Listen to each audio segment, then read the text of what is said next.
and strengthening. Then FEMA Chief Michael Brown was briefing President Bush, Homeland Security Secretary Michael Chertoff, and local officials on the readiness plans.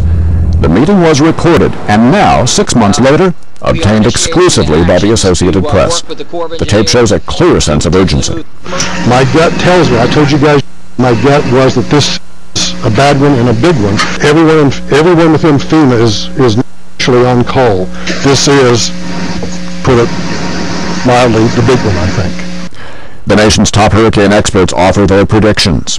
This is a Category 5 hurricane, very similar to Hurricane Andrew in the maximum intensity, but there's a big difference. This hurricane is much larger than Andrew ever was. And identify major threats. I also want to make absolutely clear to everyone that the greatest potential for a large loss of life is still in the coastal areas from the storm surge.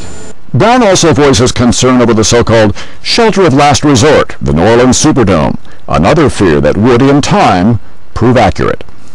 As you may or may not know, the Superdome is about 12 feet below sea level, so I don't know what the heck.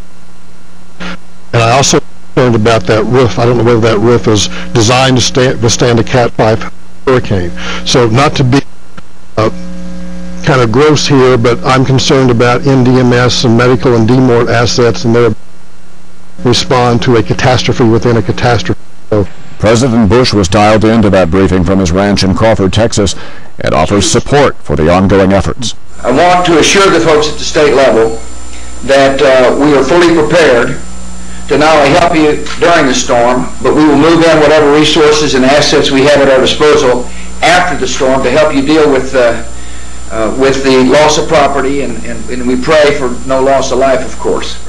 But the president doesn't ask any questions, and just 4 days later tells ABC News that no one could have predicted the scope of this storm.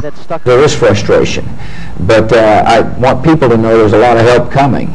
I don't think anybody anticipated the breach of the levees. A seemingly direct contradiction to what is said at the briefing. I don't think anyone can tell you with any confidence right now whether the levees will be topped or not, but that's obviously a very big concern. Concern for a storm that would leave more than 1,300 dead and 2,300 people missing. Steve Knight, The Associated Press.